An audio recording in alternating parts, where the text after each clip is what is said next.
The moment she walked into our bedroom, I felt it. Something wasn't right. She smelled faintly of a cologne I didn't recognize. Definitely not mine.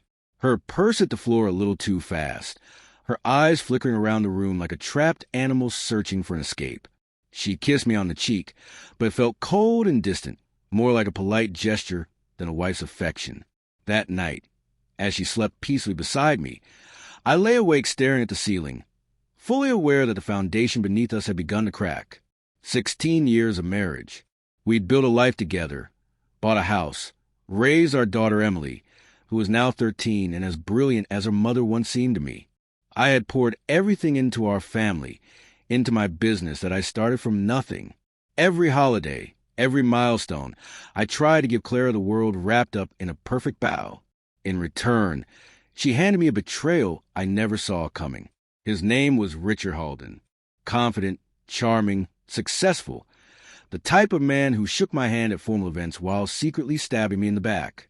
They met at some charity function Clara helped organize. The changes in her started slowly. Messages became brief. Her phone never left her side, and late-night conversations were replaced by claims of exhaustion. The emotional distance widened quietly, dressed up as the stresses of life. One evening, while she was in the shower, her phone lit up on the nightstand. The message said everything. I can't stop thinking about last night. That dress, I still see you in it. That wasn't my compliment, but I didn't confront her then. Instead, I smiled, kissed her forehead, and wished her a good time on her upcoming girls' weekend. She left Friday morning. The next day, I stood across the street from a downtown hotel, staring directly into their room through open curtains. I saw her, wearing nothing but a robe, laughing as Richard, shirtless, kissed her. I hadn't seen her laugh like that with me in years. For a moment, I crumbled. I locked myself in a nearby restroom and let the crushing weight of betrayal suffocate me. But I didn't stay broken for long. Pain fades, strategy endures. That's when I began collecting everything I would need. Emails, hotel receipts, credit card charges, GPS records, photographs, and security footage. Richard was married, too, to a woman named Charlotte with a teenage daughter, Abby. I didn't feel pity for them.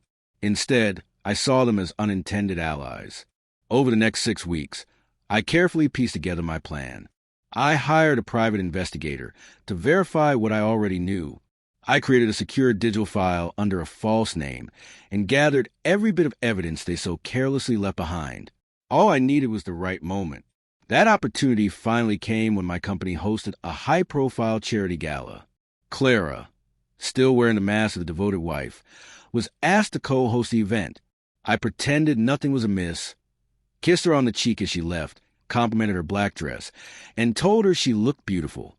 She smiled back, never sensing what was coming. But I didn't arrive alone that evening. Walking into the ballroom, I had Charlotte on one arm and her daughter Abby on the other. Charlotte looked elegant, poised, and unaware of the storm about to hit. Abby, gripping her mother's hand, scanned the room curiously. Richard noticed us first. His face drained of color as his gaze darted from his wife to me. Then to Clara. Clara froze mid-conversation, her wine glass trembling slightly in her hand. For once, she had no script to follow. I walked directly toward them, steady and calm. Clara, Richard, allow me to introduce Charlotte and Abby Halden. The tension between us was electric. Clara's lips twitched, struggling for words. Richard stood stiff, pale and silent.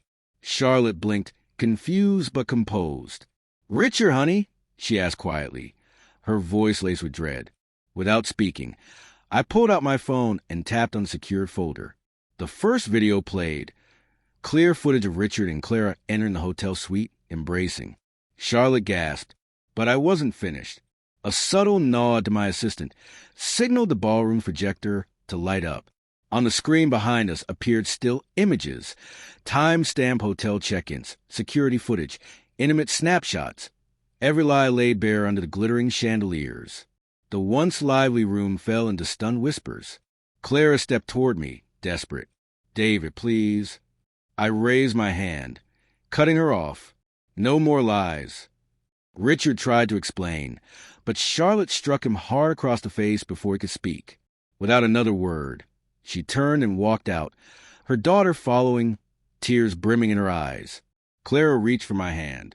I pulled away like her touch burned my skin. 3 days later, she was served with divorce papers. I explained the situation to Emily, not with images, just the truth in words a child could understand. I secured full custody.